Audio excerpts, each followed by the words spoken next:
Chapter 5. Iho, tara na. Malilate na tayo sa flight natin. Naramdaman ni Oliver ang marahang pagtapik sa balikat niya ng kanyang ina. Naroon siya sa silid na inuukupan noon ni Lona sa resort.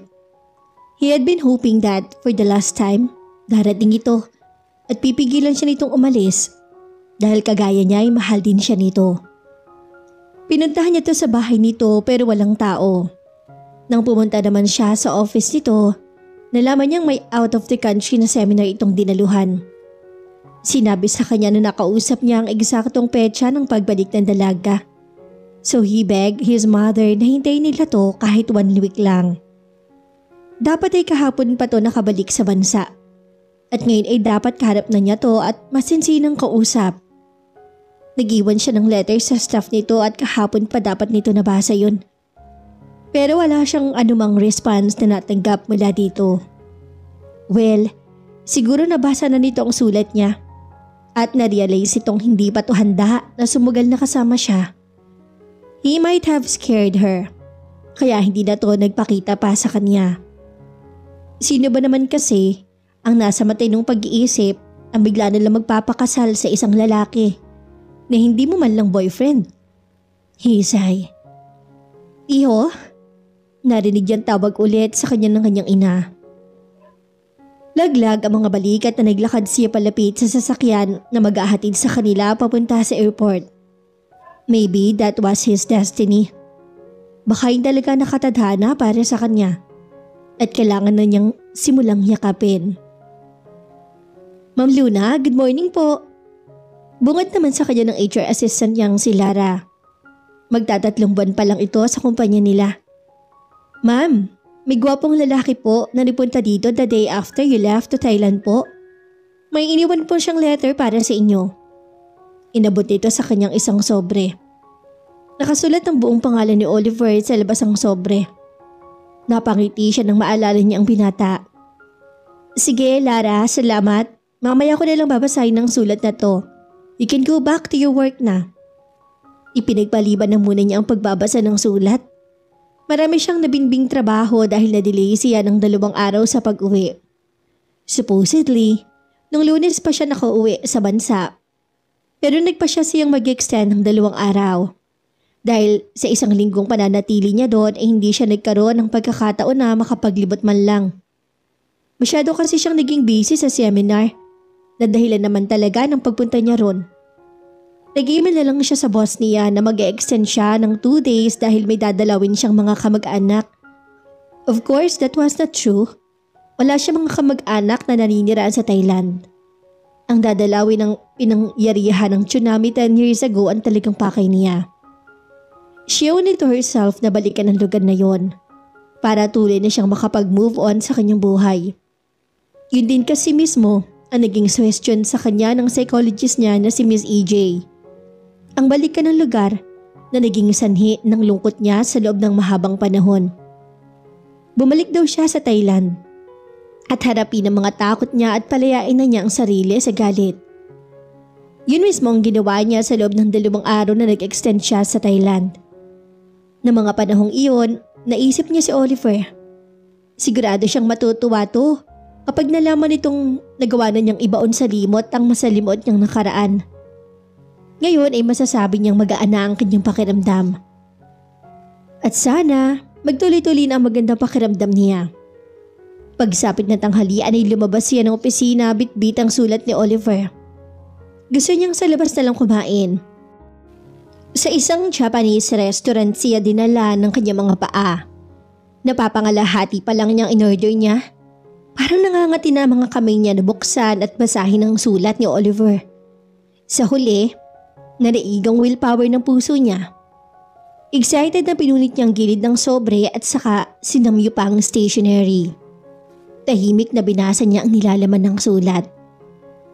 My dearest Luna, hindi ko alam kung paano ko ipaliliwanag sa pamamagitan ng sulat na to ang nararamdaman ko para sa iyo. But I'll try anyway. Sa nakalipas na mga buwan, unti-unti ko na lang namamalayan at napapalapit ako sa iyo. Natutuwa ako kapag napapangiti kita. O di kaya kapag tinatapunan mo ko ng simpleng tingin. Hindi ko alam, pero habang tumatagal, lalo lang nahuhulog ang loob ko sa'yo. I know it's still too early para sabihin kong mahal kita. Pero yun na mismo ang nararamdaman ko ngayon para sa'yo. I love you, Luna. Kinilig siya sa unang paragraph ng sulat ni Oliver. Uminom muna siya ng iced tea bago pinagpatuloy ang pagbabasa. Pumunta ako sa bahay mo, pero wala ka. Ang sabi naman ng staff mo ay may 1-week seminar ka abroad. Hihintayin ko ang pagbabalik mo at gusto kong pagkabalik mo, mag-usap tayo. My mother is dying of cancer. She wants to see me get married. Hindi ko alam kung tama ba na sabihin ko sa iyo ang bagay na to sa sulat. Pero itatanong ko na rin. Will you marry me, Luna? Sa ngayon ikaw lang ang gusto kong makasama. Sa iyo ko lang gustong ialay ang pangalan ko. Hihintayin kita sa resort hanggang sa Martes. Hihintayin kita sa kwarto kung saan pinatikim mo sa akin ang luto mong adobo ng birthday mo. Kapag hindi ka dumating, maintindihan kong hindi ka pa handang makasama ko. Kahit masakit, iintindihin kita dahil alam kong may pinagdaraanan ka. Pero lagi mong tatandaan na mahal kita. P.S. Martes ng hapon ng flight namin ni Mami papuntang New York. I'm going with her. At kung hindi kita makakasama, I might get married to my childhood friend. Pero aasa pa rin ako na darating ka. Hihintayin kita, Oliver. Matagal bago nagawang iproseso ng utak niya ang nilalaman ng sulat. Ilang sandali na nakatutok lang ang mga mata niya sa papel. Hanggang sa namalay na lang niyang may luhan na palang tumulo ron. Nahuli na siya ng dating. Kung hindi sana siya nag-extend ng 2 araw sa Thailand, dapat nabutan pa niya at nasabing mahal na rin niya to. Nakagaya niya, unti-unti na rin nahulog ang loob niya rito. Pero huli na ang lahat. Wala na si Oliver. Maaring sa mga oras na yun ikinakasal na to sa kababata nito sa New York. Biglang sumama ang pakiramdam niya at nawala na siya ng ganang ipagpatuloy ang pagkain. Subalit paano kung hindi umalis si Oliver? Paano kung hanggang ngayon hinihintay ka pa rin niya? Tanong na isang bahagi ng kanyang isip. May posibilidad na mangyari ang bagay na yon. Ang sabi nito sa sulat, mahal siya nito. Paano nga kung hindi to natuloy na umalis kagaya ng nakasaad sa sulat? Sa naisip ay agad na niyang binayaran ng mga in-order na pagkain at nagdesisyong pumunta sa Batangas. Tinawagan na lang niya si Lara at sinabing biglang sumama ang pakiramdam niya, kaya hindi na siya makakabalik sa opisina. Abot-abot ang dalangin niya habang nagmamaneho. Pagkaraan ng ilang oras, nakarating na siya sa resort ni Oliver.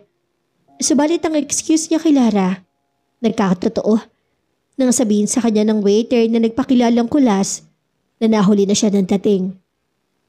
Nakaalis na si Oliver. At ang mami nito papunta sa New York. Hindi na rin siya nagtagal pa ron. Agad na nagmaneho siya pabalik sa Maynila kahit masama ang pakiramdam niya. She had just lost the man she loved. Kung kailan naman naramdaman niyang handa na siyang umibig, saka naman siya biniro ng tadhana. And it was so painful. After a few months, hey, ang mabuti pa siguro magpahinga ka na muna. Ilang araw ka nang kulang sa tulog. Narinig ni Oliver na sabi ng asawa niya na si Shaira. May pait siyang naramdaman sa lalamunan niya nang maisip niya ang salitang asawa. Iginala niya ang paningin sa loob ng bahay ng ina niya sa New York. Napagtanto niyang silang dalawa na lang ni Shaira ang naroon. Maging ang Kuya Rafi niya ay nakaalis na. Hindi nito kasama si Jen dahil biglang umuwi raw sa probinsya si Jen dahil ay kasakit ang mami nito. Katatapos lang ng libing ng kanilang ina, igsaktong 2 buwan pagkatapos silang may kasal ni Shaira, payapang na maalam sa kanila ang mami niya. Sobrang lungkot ang nararamdaman niya habang inihahatid nila to sa huling hantungan. But somehow, alam niyang masaya ang kanyang ina sa paglisan nito. Dahil napagbigyan niya ang huling kahilingan nito. Nagkaroon siya ng asawa sa katauhan ni Shaira. Mula nang dumating sila sa New York hanggang sa lumipad na sila patungong New Zealand. Wala na siyang kontak kay Luna. Ang Kuya Rafi niya, sumunod sa kanila nang malaman nito ang tungkol sa iniindang sakit ng kanilang butihing ina. Si Jen naman ay abala sa pag-aalaga sa may sakit din nitong ina. 2 beses na pinapospone niya ang kasal nila ni Jaira dahil nagbabaka sakali siyang isang araw makakatanggap siya ng tawag o kaya email mula kay Luna. Subalit bigo pa rin siya. Kaya wala na rin siya nagawa kundi ituloy ang kasal. Lalo na't umaasa ang mami niya na matutuloy ang kasalang pinapangarap nito para sa kanya. Hindi na siya tumutol nang akayin siya ng asawa niya papunta sa kanyang silid. Nang gabing iyon, inangkin niya si Jaira na para bang mababawasan ng lungkot sa dibdib niya. Dahil sa pagkawala ng 2 importanteng babae sa kanyang buhay. Ang mami niya at si Luna. Subalit kahit narating na niya ang rurok ng pag-iisa ng katawan nila ni Jaira, nanatili pa rin ang kahungkagan sa kanyang dibdib.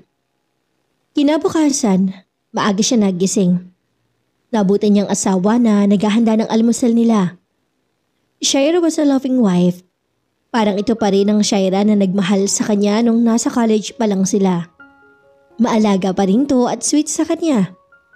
Dangan nga lang, hindi na niya masuklian ang pagmamahal na iniukol nito sa kanya ngayon. O baka naman, kailangan lang niya ng kaunting panahon upang maling manumbalik ang dating pag-ibig niya para dito. Yun ang hindi niya sigurado. We're going home to the Philippines tomorrow morning. Magdala ka lang ng mga importanteng bagay na kakailanganin mo. Sabi niya sa asawa, na ngayon idinudulutan na siya ng pagkain niya. Kung sana natuturuan ang puso na magmahal. Sana magawa niyang balikan ang dating damdamin niya para dito. Para hindi na siya nahihirapan ngayon. Ayaw niya ng ganong pakiramdam. Nakasal nga siya kay Shaira, pero hawak naman ni Luna ang puso niya. Samantala, nagtatalo ang isip ni Luna. Kung alin sa 2 brand ng powder soap ang bibili niya nang paramdaman niyang may kumakalabit sa kanya. Nalingunan niya ang isang matangkad at gwapong lalaki. Pamilyar ang mukha nito sa kanya. Niel? Pagpapakilala nito sa sarili. Hindi mo na ba ako natatandaan? Nakangiting tanong ng lalaki na kaharap niya. Wala sa sariling tumangutango siya. Yan, natatandaan kita. Hindi ba't sa San Beda ka rin nag-aral? Ahead ka sa akin ng 3 years at member ka ng volleyball team noon, tama ba? Matalas pa rin pala ang memorya mo. But you forgot to mention na magkapit-bahay tayo nun. Napatango siya. Kapit-bahay nga nila ito noon at teammate naman ito si Oliver sa volleyball. Hindi sila close pero nakakapag-usap sila kahit papano. Lalo na kung may mga family event ang mga to at inimbitahan siya. Naalala rin niya na minsan itong nag-set ng blind date para sa kanya at sa isa sa mga kaibigan di umano nito. Hindi siya nakarating sa blind date na yun noon dahil nagkaroon siya ng biglaang project sa isang major subject niya. Natatandaan pa nga niyang kinailangan pa niya mag-overnight kina Jamie para lang maihabol niya sa deadline ng naturang project. Mula sa likuran ni Niel ay may nakita siyang isang magandang babae na may hawak na baby girl na sa tingin niya ay 2 to 3 years old pa lang. Pinakilala siya nito sa mga bagong dating. By the way, this is Angel, my wife. And this is our first baby, Amber. Pakilala nito sa mag-ina nito. Pagilo na nginitian niya si Angel na mukha namang mabait. How about you? Nag-asawa ka na ba? Umiling siya sa tanong ni Niel. Mundik na sana ako mag-asawa kaso nahuli ako ng dating. Gusto sana niyang idugtong pero nagpigil siya. Hindi ka pa rin nakakapag-move on? Nag-aalagang tanong nito sa kanya.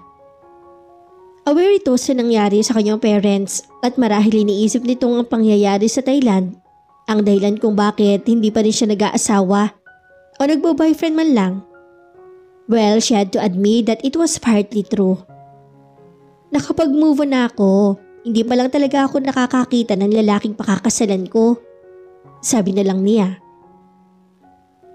Kung hindi pa nag-alboroto ang anak nitong si Amber, malamang napatagal pang pag-uusap nila. Hiningi na lang nito ang number niya dahil iimbitahan daw siya nito sa birthday party ng anak. Nalaman din niyang nagtrabaho pala to sa abroad bilang engineer. Kaya ilang taon niya tong hindi nakita. Pagkatapos magpalitan ng numero, naghiwalay na sila ng mga landas. Samantalay, sa halip na sa Batangas dalhin ni Oliver ang asawang si Shaira, ay sa townhouse naman nila sa Quezon City niya to dinala. Hindi pa siya handa na dalhin ito sa resort at ipakilalang asawa sa mga trabahante niya. May kung anong bagay na pumipigil sa kanya.